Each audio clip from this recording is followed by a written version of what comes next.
इतना शांत बा पूछा मत। और बिरहा के पारखी लोग बैठे हैं तो कहानी भी नहीं कटे। रामायण से बात, रामायण से बाहर से गुरु दक्षिणा देवाई में हनुमान जी और राम जी आमने सामने खड़ा हो गए। अनोखी बात रहे। और एक अनोखी बात हमारी तरफ से, जैसा कि एक जन है जिनको कह लीजिए कि इस दुनिया इस संसार के पहले प्रथम इंजीनियर। लोग बताते हैं कि कलयुग जब अपने चरम पर होगा तब कलयुग के आदमी 3 से 5 इंच के हुई हैं। पुरनिया कहते हैं रहा बेटा आवो इधर समय भाटा लग्गी से तोराए, भाटा लगी से तोराए आवो समय बेटा। मतलब आदमी इतने छोटे हो जाएंगे तो भाटो तोरे परी तू लग्गी के उपयोग करी है। तैयारी शुरू बा, तैयारी शुरू हुई बा का गुरुजी। अब 4 लाइन भूमिका के अंदर कवि का भाव है, लिखत है नहीं हमरे आदरणीय गुरुजी अमलेंदु आमारा जी। कैसे? अरे यार जाए देता है तुम लड़किया बनत है। अब हेलो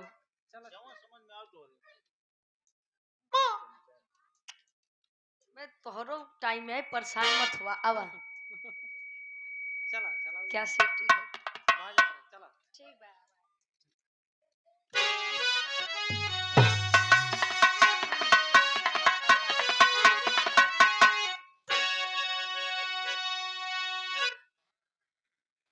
कहे चक्र सुदर्शन त्रिशूल बज विश्वकर्मा जी जिसको है खुद ही बनाए। अरे पुष्पक विमान की रचना किए रावण भी जिसको हवा में उड़ाए। अरे कर्ण का कुंडल दधीची की हड्डी से अरे दिव्य यशस्त्रो की रचना और देखो रचा।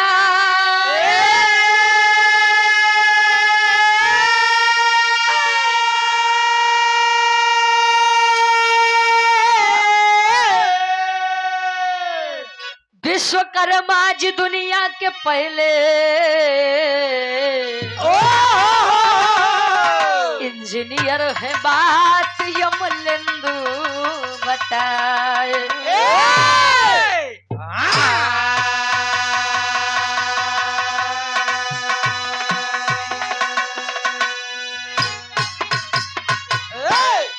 कहे चक्र सुदर्शन त्रिशूल वज विश्वकर्मा जी जिसको है खुद ही बनाए। पुष्पक विमान की रचना किए रावण भी जिसको हवा में उड़ाए। कर्ण का कुंडल दधीची की हड्डी से दिव्यास्त्रों की रचना है देखो रचाए। तो विश्वकर्मा जी दुनिया के पहले इंजीनियर हैं बात अमलेंदु बताए। बारे विश्वकर्मा जी बारे बहादुर। अच्छा विश्वकर्मा जी का एक खास दिवस होता है, खास दिन होता है। लोग 17 सितंबर को बड़े हर्षोल्लास के साथ मनाते हैं। कहानी उठत बा विश्वकर्मा जी से, लेकिन रामायण पे एक ऐसा अनोखा पार्ट पे जाके छुटी कि आपो लोग सोचा बा कहते हैं जहां न पहुंचे रवि वहां पहुंचे। बिरहा में बड़ी मिजाजी गजल लगत बा। फिल्मी दुनिया वाले गावत रहे कोनो लड़का अपने बेवफा सनम बदे कहे जा बेवफा जा कबो खुशी नहीं। कभी का भाव है कैसे उ लड़का कहे हारमोनियम के लेवल उठा ले बाहर, हारमोनियम उठावा।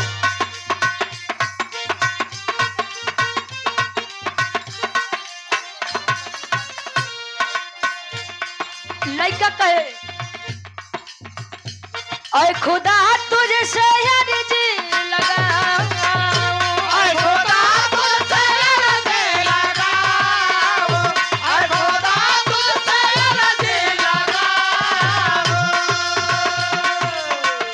ऐ खुदा तुझसे यार जी लगाऊं, वो मुझे मैं उसे भूल जाऊं, वो मुझे मैं उसे भूल जाऊं, वो मुझे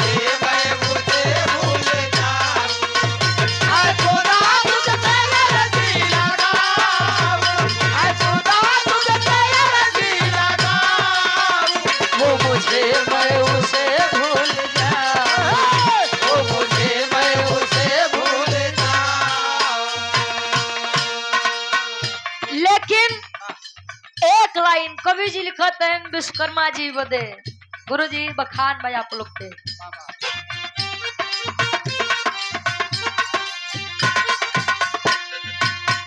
कला विश्वकर्मा अपनी दिखाए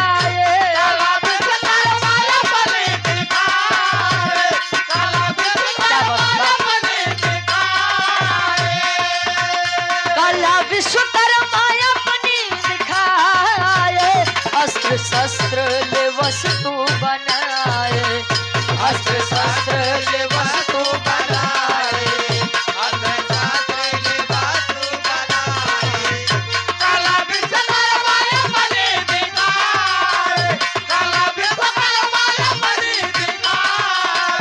अस्त्र शस्त्र ले वस्तु बनाए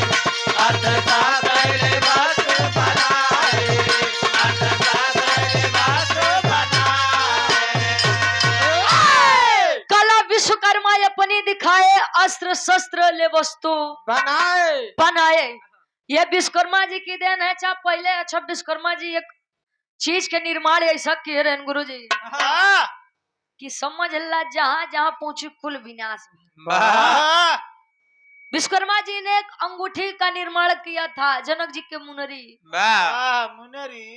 अंगूठी रिंग जानत है वो जहां जहां पहुंची बिना छोड़ कहूं बनई सनाई के जानला इंद्र जी के दरबार में जले रही तले सब आपस में कटे मरे मृत्युलोक में आ राजा जनक जी के घरे राजा जी ने जनक जी के राज्य में सूखा पड़ने लगा अकाल पड़ने लगा पहुंची मुनरी अयोध्या नगरी में पहुंची तो दशरथ जी के मृत्यु 14 वर्ष के वनवास पाई गए राम जी जले सीता जी लगे रहन तो सीता जी साथे घटना भजन दिन राम जी लगे आए तो राम जी साथे घटना होला आ जैसे हुए मुनरी लंका नगरी पहुंची लंका नगरी के विनाश हो गया ओकर एक अलग लेवल बा अलग कहानी बा कहानी के शुरुआत कवि जी लेते हैं हारे से कैसे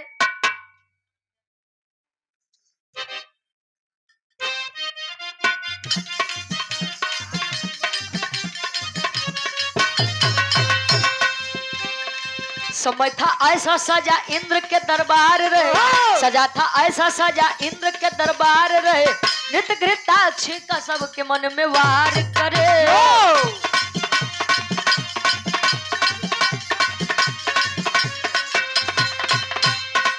अप्सरा घृताक्षी जो नित्य की दीवानी थी अप्सरा घृताक्षी जो नित्य की दीवानी थी उन्हीं की बेटी चित्रांगदा सयानी थी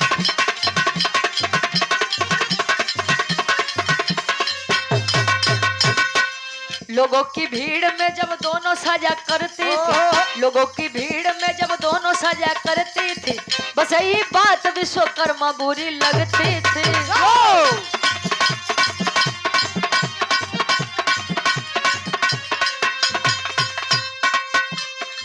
नित्य से क्रोधित विश्वकर्मा रहा करते थे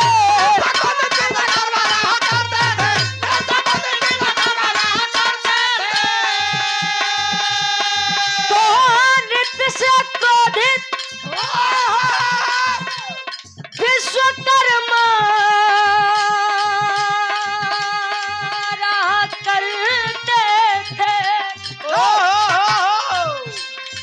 बीबी बच्चों से अपमान सहा करते थे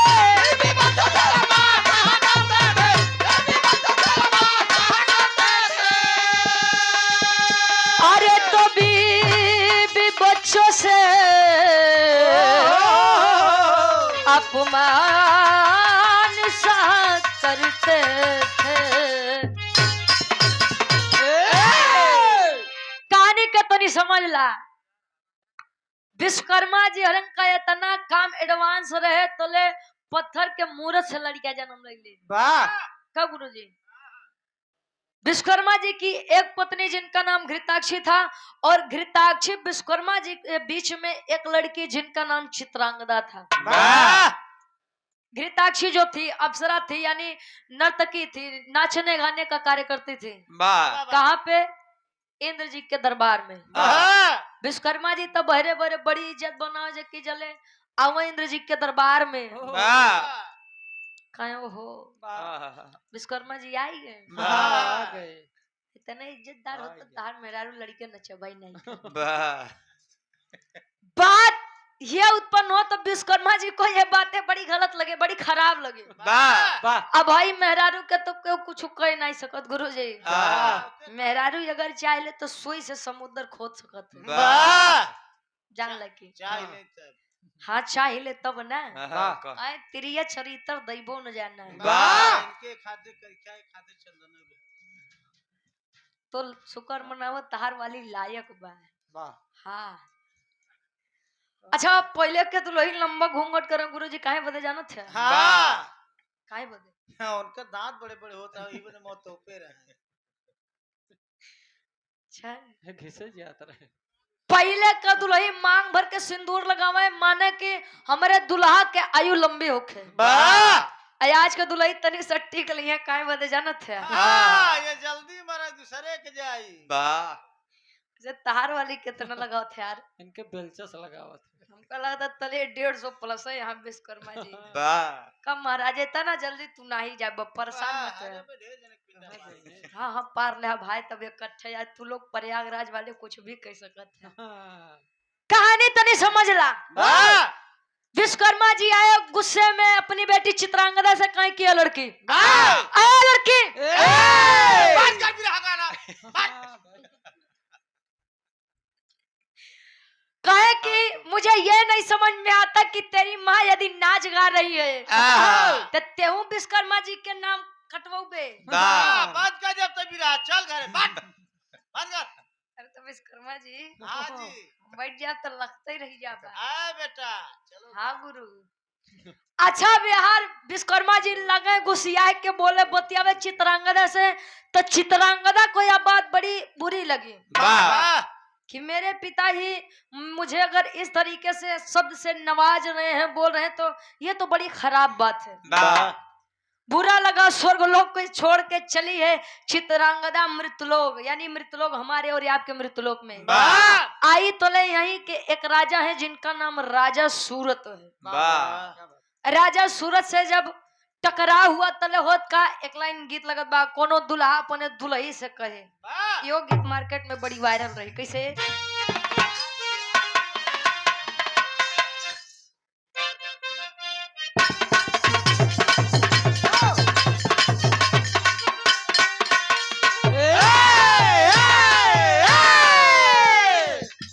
लड़का कहे हाँ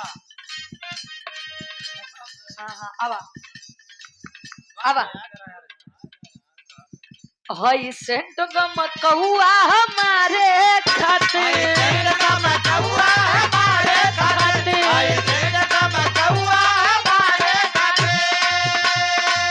सब सामान बावे तोरे सिंगारे खातिर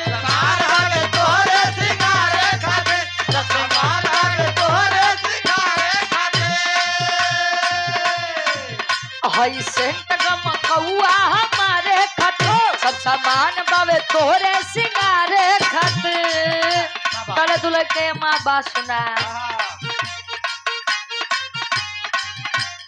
चुकली लैला झुमका लैला कजरा हाई फाई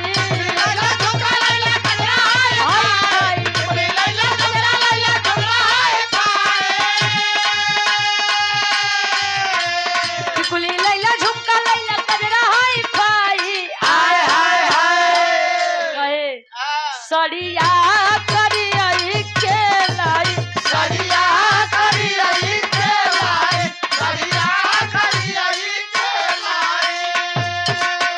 वही है बेचारी उदास है आई मृतलोक में बैठिए तले मृतलोक में होता होके गुस्सा में कन्या वहां से चली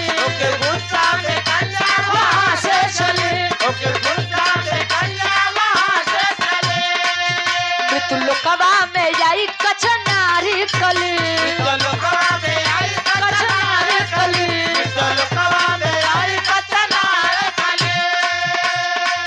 होके गुस्सा में कन्या वहां से चली मृतलोकवा में आई कचनारी कली भटके इधर उधर कहे कि किधर जाए कहे कि किधर जाए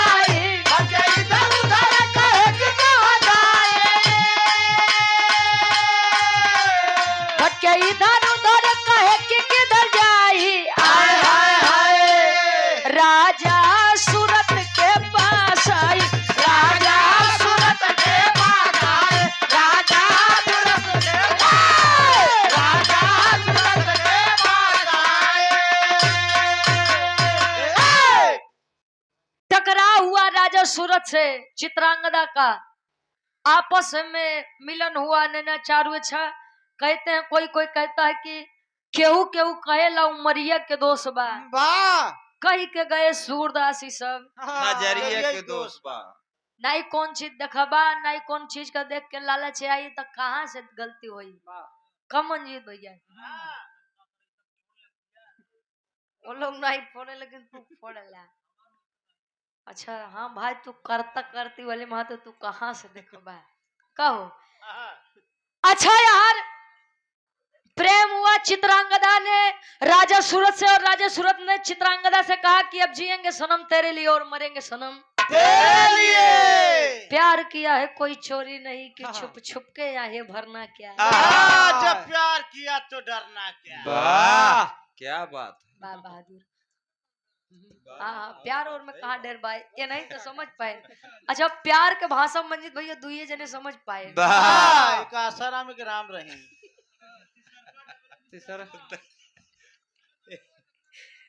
सब समझता वैसे ने नहीं दाढ़ी मोछा पकान बा। अच्छा प्यार मोहब्बत वो अलग की बात है, लेकिन आज के समय में लव चलत बा गुरुजी। जौनम सब हो गया बा, सब होई बा। कहे लव इज ब्लाइंड, प्यार अंधा होता है। अरे वाह। हाँ ये नींद चैन भूख प्यास कुछ सब कुछ ले लेता है। अगर कसम क्रिया से काका आदमी मरात होते तो आधा भारत देश के आबादी तो कसम क्रिया से जाए। पूरा पाकिस्तान अकेले ले ले। एक से बतियाता हूँ, दूसर के फोन आवत बा, कहे रख रख उ माई फोन करत बा। वो नौकी वाली माई ओकर उठाइन उ कहे कहाँ बतियात रहा, तो तले उ बताई कि का बताई घर में माई बाबू झगड़ा किए हुए तनी मैटर सॉल्व करवा। तोहार कसम अब का बताई, तोहरे अलावा हमारे जिंदगी को है नहीं। I am single. अगर कसम से आदमी मरात होते तो कितना जने का अकेले ले लेते हैं। अच्छा यार प्रेम हुआ, लड़की भी सोच गई कि बाबू हमार शादी भी है बोले कहा थइए रहे, चल दई बाबू से कह दे पाए तो शादी बियाह हो जाए, खुशी खुशी हम जिंदगी बिताब, का जरूरत बा नाचे के। आई विश्वकर्मा जी प्रेम से बात किए कि बेटा कहाँ गई थे, बेटा जाओ तैयार हो जाओ। अब लड़कियों खुश, अरे बाप रे बाप बाबू हमार तैयार हो दिखाते हैं।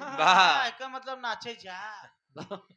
आई तैयार होकर के बोलिए पिताजी क्या बात है, स्वयंवर रचा है। स्वयंवर का मतलब कि अपने इच्छा से स्वयं के लिए वर को खोजिए, लेकिन बस नाम के रहे स्वयंवर। शर्त रखा है पूर्ण हो जाए तो ठीक, नहीं तो लड़की बेचारी कुंवारी रह जाए। स्वयंवर रचा, और बात तो यह है कि स्वयंवर में 80-85 साल के बुढ़वा का दादा रहनो नहु चल दी है, जेकर हड्डी नहीं काम करत रही। ओनहु या बोले कि चली अगर मान ला लहान बैठ जाए तो 18 साल के कुंवारी लड़की हमारे नसीब में आई जाए। नाम हमार काम चल दिए, सभी बैठे हैं तो लड़किया इतना आदमी का देख के पूछे बाबू का बात बा। कहे बेटा तुम्हारे लिए स्वयंवर रचा हूँ। पैसे देखे स्वयंवर हमारे बदे यार का तोरे माई बदे। कहे स्वयंवर हमारे बदे। कौन बोला आपको स्वयंवर करने के लिए? पिताजी मैं एक लड़के से प्रेम करती हूँ और उन्हीं से शादी करना चाहती हूँ। अब 20 सभा में लड़की ने ऐसा कहा, भाई अब विश्वकर्मा जी का ईगो हर्ट हो गया, आत्मसम्मान पर चोट लग गई। अरे लड़की, अरे लड़की, अरे लड़की, तेरी इतनी मजाल कि तू एक लड़के के लिए मेरी इज्जत इतनी सभा में खराब करेगी? जा मैं तुझे श्राप देता हूँ। कवन वाली? 75 वाली। एक जने होता समझबो करी, तीनों जने वैसे ना। अच्छा श्राप सुनाए। कवन श्राप सुनाओ? तेरी के भाव लगत बा गुरुजी। अब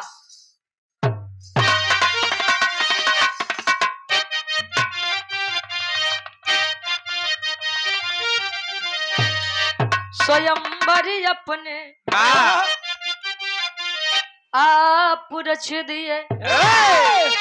अरे तो स्वयंवर अपने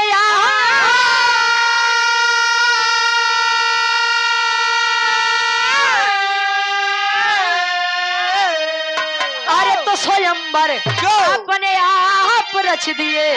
दुआ तो दिए नहीं बदले में मिला शराब।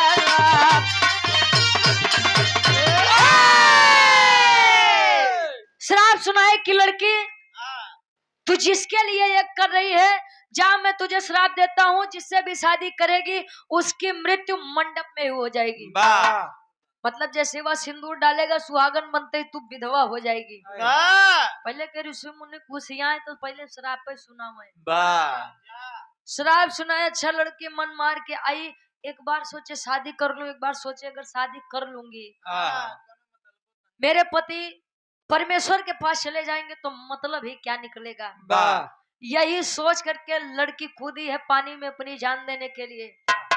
समाज देखिए, मेरी बात को बुरा मत मानिएगा, सुन ला करवा अपने मन के हम जाना थे। वाह समाज जब हम भूखे रहते हैं, हमारे तन पर कपड़े नहीं होते हैं, तब हमें खाना देने कपड़ा देने कोई नहीं आता है। वाह जिस दिन घर का बेटा हो बेटी हो कह दे कि पिताजी या माताजी मैं उनसे प्रेम करती हूँ, उनसे शादी करना चाहती हूँ, तो लगी है माई बाबू समाज निहारे कि समाज में हमारी नाक कट जाएगी।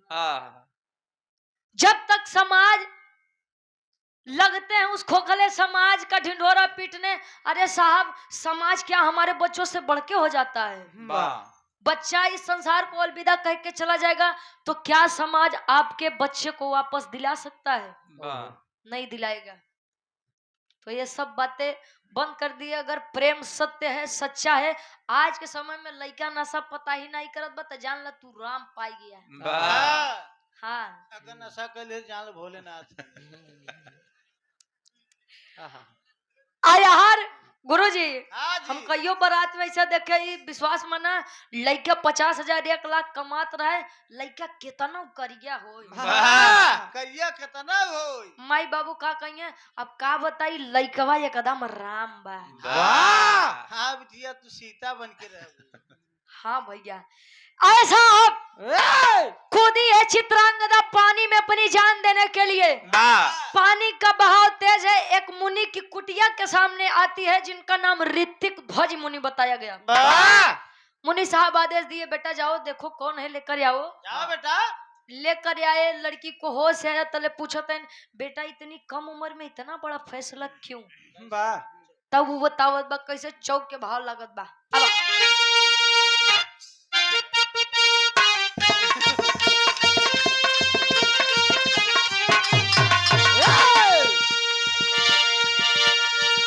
चित्रांगदा मुनि सजा के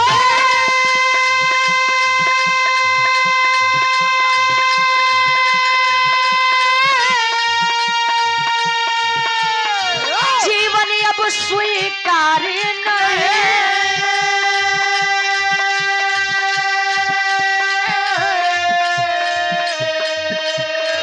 खुद की मर्जी से शादी कर लूं,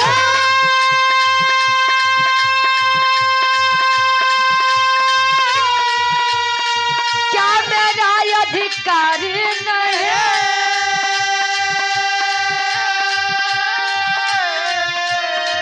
गणपति के पास में जाके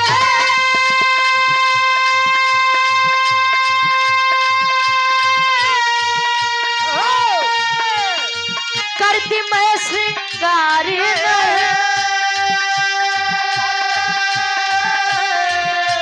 घृणा हुई है अब जीवन से, घृणा हुई है अब जीवन से, मर जाना बेकार नहीं। घृणा हुई है अब जीवन से, मर जाना बेकार नहीं। घृणा हुई है अब जीवन से, मर जाना बेकार, घृणा हुई है अब जीवन से, मर जाना बेकार।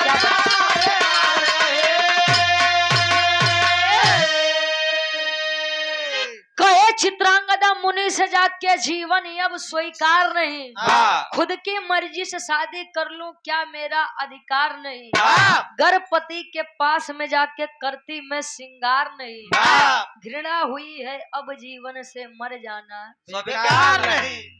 कहे बाबा इस संसार के सबसे बड़े रचनाकार आविष्कार वाह जो करते हैं, यानी मैं विश्वकर्मा जी की बेटी चित्रांगदा हूँ। बाप तब इतना बड़ कदम, उतना महान पुरुष के हो करके आप बेशक कार्य करते हैं, क्या बात है। कहे मैं आप वहीं के मृत्यु लोक के एक राजा थे जिनका नाम राजा सूरत है, उनसे प्रेम करती थी और उन्हीं से विवाह करना चाहती थी। वाह मैंने बात पिताजी को बताई, पिताजी को यह बात रास नहीं आई, उन्होंने मुझे श्राप सुना दिया कि मैं उनसे अगर शादी करूंगी तो मेरे पति की मृत्यु बीच मंडप में हो जाएगी। वाह और साहब मैं अपनी वजह से किसी की जिंदगी खराब नहीं करना चाहती। या तरफ से ही बतावत है, तले विश्वकर्मा जी खो जाते हेरत पहुंचन कहीं कार्य लड़की वाह चलू घरे तार माई तो याद करत बा, वाह चल बेटा तले उ कहे हम नहीं जाब। आह, क्यों नहीं जाएगी, वाह कहे कि बस ऐसे नहीं जाऊंगी। ऋतिक ध्वज मुनि समझाने लगे कि विश्वकर्मा जी अगर लड़की प्रेम करती ही है तो शादी करवा दीजिए। वाह विश्वकर्मा जी को अहंकार हुआ, कहे तू साधु संत आदमी, तुम्हें का पता कि लड़किया बच्चा कैसे होता, तू हमका बतौबा कि शादी करी कि नहीं करी। वाह आप बाप और बेटी के बीच में मत बोलिए। दाढ़ी पाल ले तुहार अगर हुए थे। ऋतिक ध्वज मुनि खड़े हुए श्राप सुनाए कि विश्वकर्मा जी जितना घमंड आपको अपने शरीर पर है, आपके अपने सुबुद्धि अपने विवेक के ऊपर है, मैं आपको श्राप सुनाता हूँ वाह तो आप विशाल रूप में बनरे में बदल जाइए। वाह बहुत सही हाँ विश्वकर्मा जी बड़ा खेला करत था। वाह कहे आपका शरीर बानर रूप में बदल जाएगा। वाह तले श्राप लगा विशाल काय बानर बने, तले लगा हाथ गोड़ जोड़े, अरे बाबा गलती हो गया, वाह। बाबा गलती हो गया।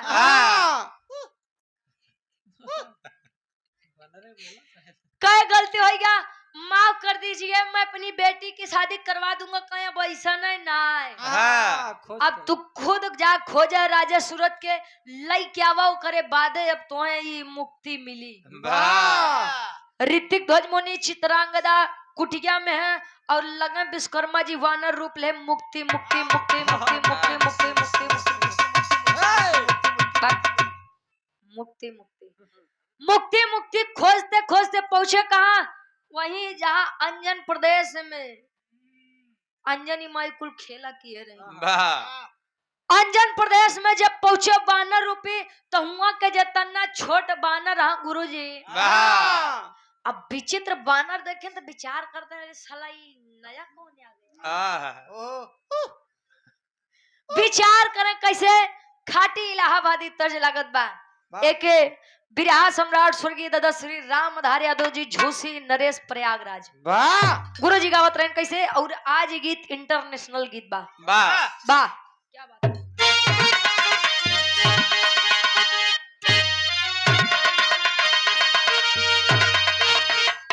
आए हाय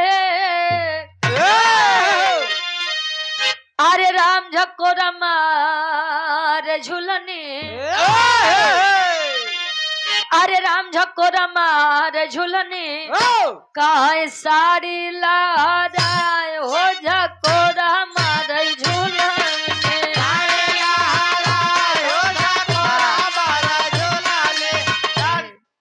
तनी कहे के बोलला बिरहा सम्राट स्वर्गीय गुरु हैदर अली गुरु जी गायन एक कैसेट निकाले रहे रतौंदी यहाँ जीजा ओमा गुरु जी गायन, अरे राम घुसुरी का बरधा गसार बंद, अरे घुसुरी का बरधा कहे सरी यही मझारी घुसुरी का बरधा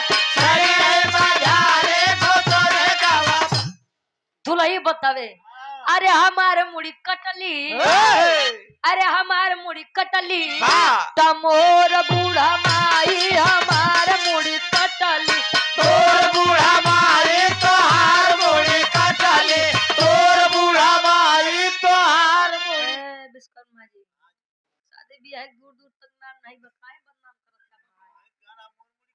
कैसे ट्यून निकाले सत्यन सुइया में हकीकत बात है जो गीत और जो मान सम्मान हैदर अली गुरुजी बना कर गए वाह शायद कोई कलाकार बना पाए।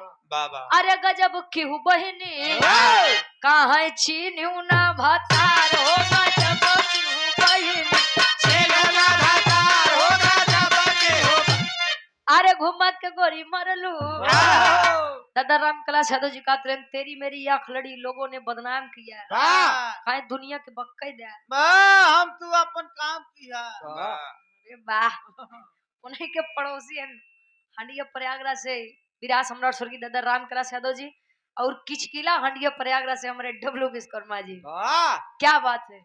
अच्छा ये लाइन हमार मन पसंदीदार रहे गुरुजी। एक लाइन तनी सजा उलता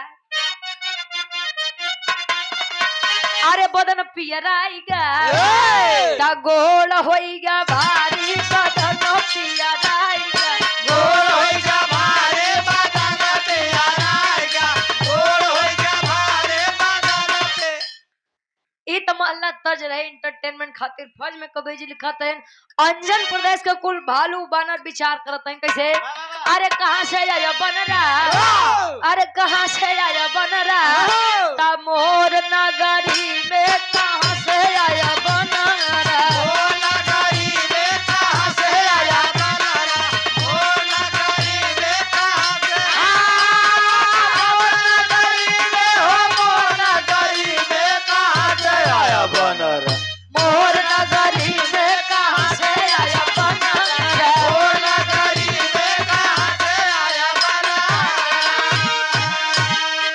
कहे कहां से आया बनरा मोर नगरी में वाह विचार करत है अच्छा हनुमान जी आन देखनो हो विश्वकर्मा जी वाह कोनो बरियारे कांड करके लौटा है वाह तबे बानर बन के आए हैं। अच्छा विचार करत है हनुमान जी पहुंचत हैं घृताक्षी जी के लगे तले कहा थे का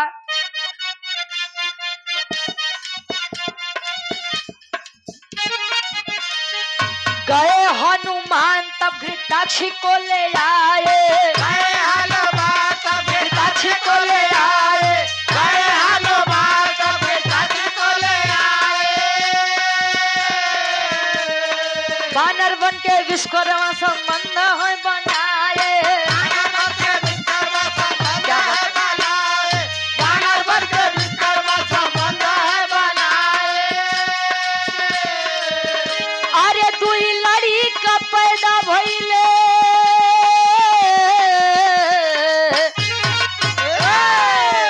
अरे दुई लड़ी का पैदा भइले चर्चा सगरी में कहां से आया बनरा ओ नगरी में कहां से आया बनरा ओ नगरी में कहे गए हनुमान घृताक्षी को ले आए तब बानर बन के विश्वकर्मा संबंध है बनाए वाह गए घृताक्षी जी के पास कहे कुल नचाबे गौबे करबू केउरो तो कोनो काम दिखात वाह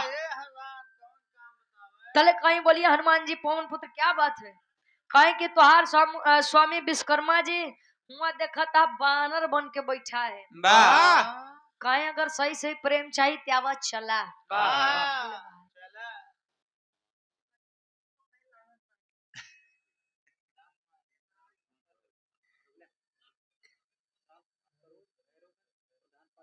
आदरणीय आप सम्मानित श्री आदरणीय बड़े सम्मानित हमारे गार्जियन जी राम कुमार सरोज जी जो कि प्रधान पद के भावी प्रत्याशी हैं वाह भैरवगंज से हमारे गार्जियन जी 200 रुपए का सम्मान बहुत बहुत धन्यवाद आशीर्वाद के चाह रहे ईश्वर कर रहे हैं जीता भाई वाह वैसे सब चीजें में इतनी मेहनत नहीं करे पड़त जितनी मेहनत प्रधानी में करे पड़त है बड़ी मेहनत करे पड़े हाँ हो एमा कच्ची दारू कच्ची और पक्की दारू पक्की और मुर्गा दारू बस कर भाव सब जानत है बस कर जे प्रधान पतियां जानत है 4 लाख जाई 5 लाख जाई तू मत बतावा ये रिहर्सल करत हलड़ वही हाँ।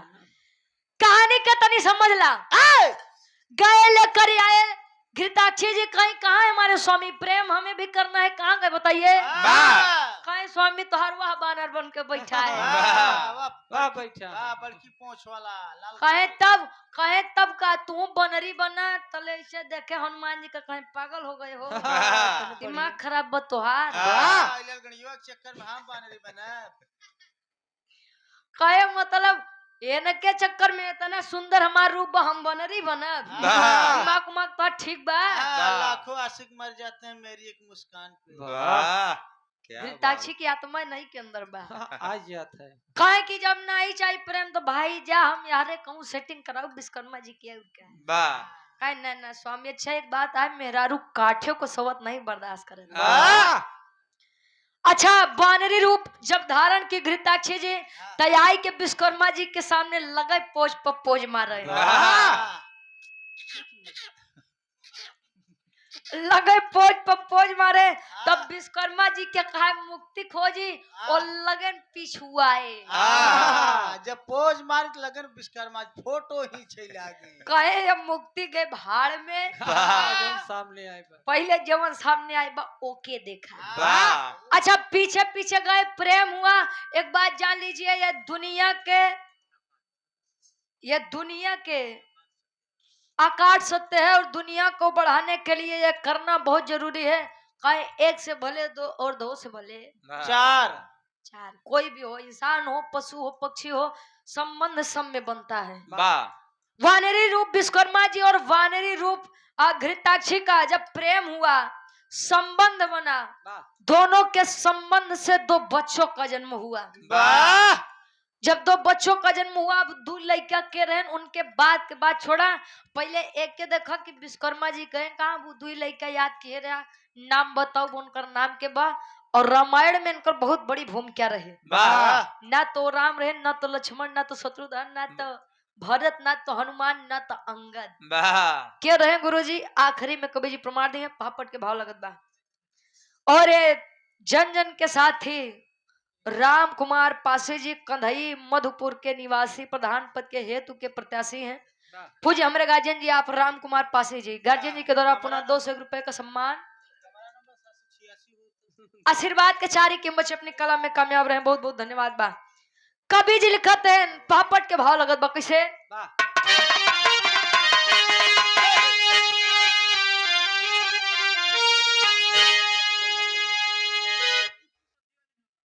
गुड्डू सब्जी वाले नेवरा की पवन सर जी में से गार्जियन जी के द्वारा 200 रुपए का सम्मान बहुत बहुत धन्यवाद बा। आशीर्वाद के चारे इसे बेचता रहा भाई बहुत बहुत धन्यवाद बा। 100 में सबके अब पहले भैया उनको लोग को पिया दे फिर बाद में उनको लोग को पिया दे।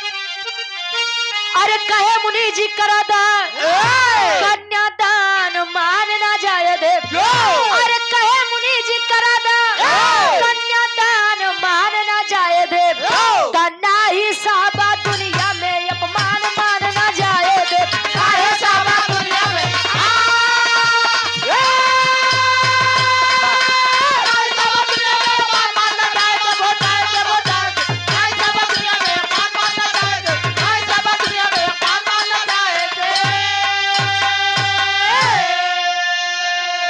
अरे सुन के बाद विश्वकर्मा जी हाथ को है बढ़ाए हो चित्रांगदा के हाथ राजा सूरत को थमाए हो।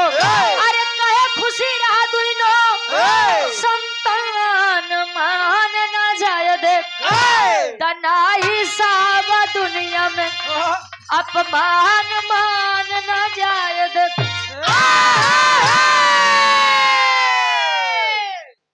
घृताक्षी हनुमान जी से कहे हनुमान जी आ रही है प्रेम ले तू छिलड़ी को जन्म ले लेना तू संहारा हमार बोलावा आई कि हम चले अपने काम में।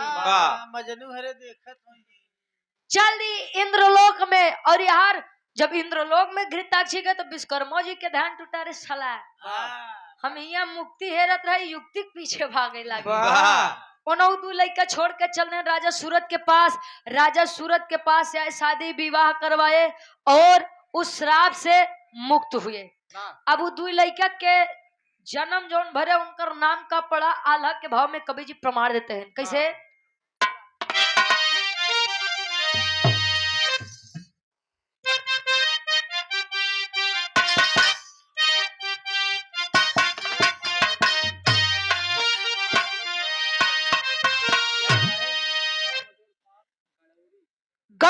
61 में से पूज्य गार्जियन जी आप राम अजोर पाल जी हमारे गार्जियन जी के द्वारा 100 रुपया बहुत बहुत धन्यवाद आशीर्वाद के सारी कहे अरे बानर रूपवा में कैले विश्वकर्म मन मानी बाबू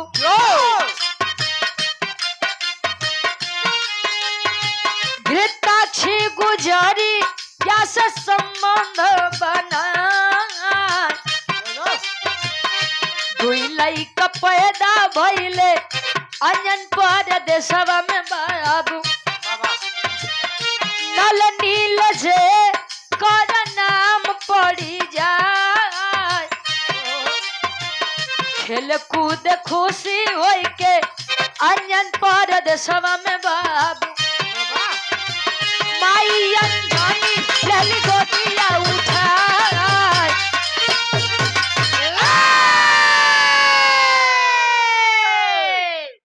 वानर रूपी विश्वकर्मा जी और वानरी रूप घृताक्षी के बीच में संबंध बना और संबंध बनने के बाद जो दो वानर पुत्रों का जन्म हुआ उनका नाम नल और नील बताया गया। पूरे रामायण में अगर नल और नील ना होते तो शायद सीता माँ को लाना दुश्वार था। और नल नील के काम कहाँ पड़ा गुरुजी? आखिरी भाव खड़ी के भाव बा। राजेश पाल हमारे गार्जियन जी खन्ना गार्जियन जी के द्वारा 200 रुपए का सम्मान बहुत बहुत धन्यवाद बा। चौहरजन से बबलू भैया क्या पूजनी फूफा जी बहुत बहुत धन्यवाद बा आशीर्वाद के चारी के बच्चे अपने कला में कामयाब रहे। आओ गुरु जी आखिरी भाव खड़ी के भाव बा कैसे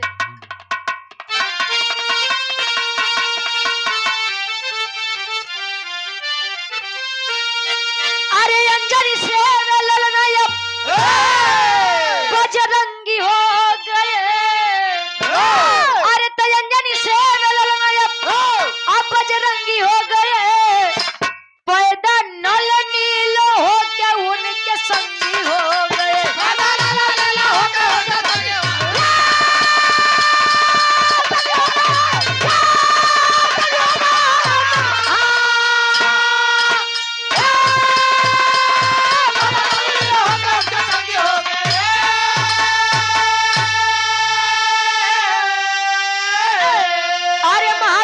से खबर लेके आए हो तो नल नील समुद्र के मार्ग है बना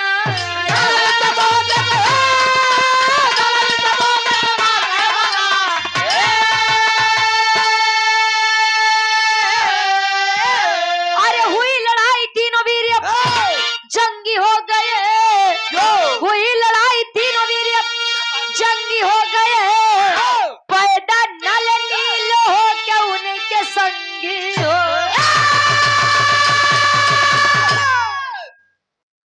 कहे अंजनी सेवे ललना ये बजरंगी हो गए तो पैदा नल नील होकर उनके संगी हो गए। हनुमान जी गए पता लेकर आए कि प्रभु जी माई सीता वारे आई राम सेतु निर्माण में सबसे बड़ा योगदान अगर किसी का है तो नल और नील का था। नल और नील को बचपन में श्राप मिला था उनके चंचल स्वभाव के कारण कि आप लोगों को मैं श्राप सुनाता हूँ ऋषि मुनियों के द्वारा कि कोई भी पत्थर हो बड़ा से बड़ा पत्थर हो लेकिन यदि आप लोग उसे पानी में फेंकेंगे वह डूबेगा नहीं। राम का नाम लिख करके पत्थर फेंका गया और राम सेतु का निर्माण हुआ। गुरुजी कभी कभी होता है कि हमारे लिए श्राप भी वरदान बन जाता है। जैसे बाण लगा था श्रवण जी के माता और पिता को तो राजा दशरथ जी के द्वारा तो अंधा और अंधी जी ने श्राप दिया था कि अय राजन जैसे पुत्र वियोग में हम मर रहे हैं वैसे पुत्र वियोग में आप भी मरोगे। राजा दशरथ प्रसन्न हुए हमरे तो लड़के नहीं यहाँ तो पुत्र वियोग आई कहाँ से। वो श्राप उनके लिए वरदान हुआ एक नहीं चार गदे हुए और पुत्र वियोग में उन्होंने अपनी जीवन की अंतिम सांसें गिनी थी। और यही हुआ था नल नील के साथ उन्हें श्राप तो मिला लेकिन यही श्राप राम सेतु निर्माण के लिए वरदान बन गया। लंका पर चढ़ाई हुई लंका का विनाश हुआ। अच्छा हम तो एक बात कहा गुरुजी भाई अगर हो तो कुंभकर्ण जैसा हो। वाह सोई वाला हो। ना यार, पूरी जिंदगी सोया था बेचारा, एक दिन उठा था और एक दिन में ही अपने भाई के लिए अपनी जान को कुर्बानी दे गया। वाह जानता था कि मेरे भैया साक्षात जगदम्बा को लेकर आए हैं और विनाश तो तय है। जानता था कि मेरे भाई गलत है, अधर्म की राह पर हैं, लेकिन भाई के प्रेम के नाते अपने भाई के साथ खड़ा रहा, मर मिट गया। ये होता है भाई के प्रति भाई का प्रेम। पहले के लोग कहे कि हमारे भय हरा है, भय हरा का मतलब भय को हरने वाला। आज के समय में और भय करा है, भय करा का मतलब होता है भय को पैदा करने वाला। कब गुरुजी? हाँ तो वह होता बात तनी से ज्यादा जगह जमीन दे दे तब छोटको तुरंत कई माई बाबू हमरे के माया मत। हाँ उनके ज्यादा मानत रहो नहीं के दा के मावे के जरूरत नहीं बा। रामायण में एक प्रसंग आता है कि अगर इतने ही राम जी होते, ईश्वर होते, तो उनको शक्ति बाण लगा था, लक्ष्मण जी को काहे नहीं जिंदा कर दिए। अगर देखा जाए तो यह भी हमें सीख मिलता है कि हमेशा दुआ पर ही भरोसा मत करिएगा, दवा भी कर लीजिएगा। नहीं तो मरीज के जरूरत बा दवा कर तू करत है दुआ। हॉस्पिटल में पहुंचा तो डॉक्टर साहब कहे सॉरी आपने आने में थोड़ी देरी कर दी। तो दूसरों को कोसने की जगह अपने आप को कोसिए। एक उंगली आप दूसरे की तरफ उठाते हैं तो 3 उंगलियां अपनी तरफ इशारा करती है। साहब पहले अपने आप और अपने अंदर झांक के देखिए। हाँ ये होता है, कमियां निकालना बंद करिए, अच्छी बातों को आप लोग ध्यान दीजिए। आखिरी भाव खड़ी के भाव बा ओ खानदान के परिचय बा। बिटिया बता कि बिराज जगत नंबर खानदान का बा। गुरु बिहारी गुरुलेश गुरु रामलाल मुरबाद का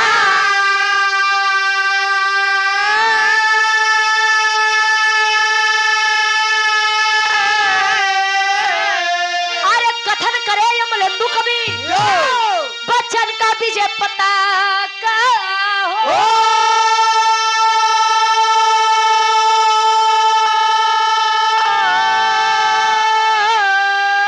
अरे स्वयंवर अपने आप रच दिए, गावे रुचि दोपहरी का पानी नाप।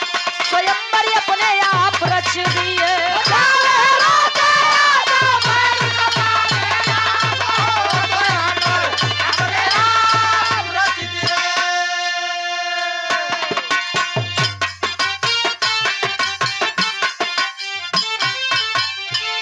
मनावन करे। अबे हमरे बड़का भैया से सुन